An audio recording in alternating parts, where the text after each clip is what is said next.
راستای محصول شرکت نکتا ترکیه. ما دستگاه روشن کردیم. میخوام این حساسیت دستگاه با چه حالته. یه سکه رو رد کنید، فاصله 10 سانتی داره یه سکه رو سنس میکنه. حلقه علنگو طلا رو میبریم براش، قشنگ تو فاصله 30 سانت 40 سانت داره سنس میکنه. یه سینی 10 رو به فاصله 50 سانتی داره قشنگ سنس میکنه.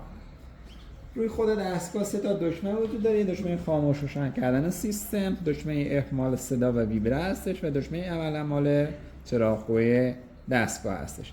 یه حساسیت داره که اگه خواستی حساسیتش رو کم و زیاد کنی این دکمه F میگیری، با این دکمه حساسیت شما کم و زیاد میکنید. انشالله که موفق و معیار باشید.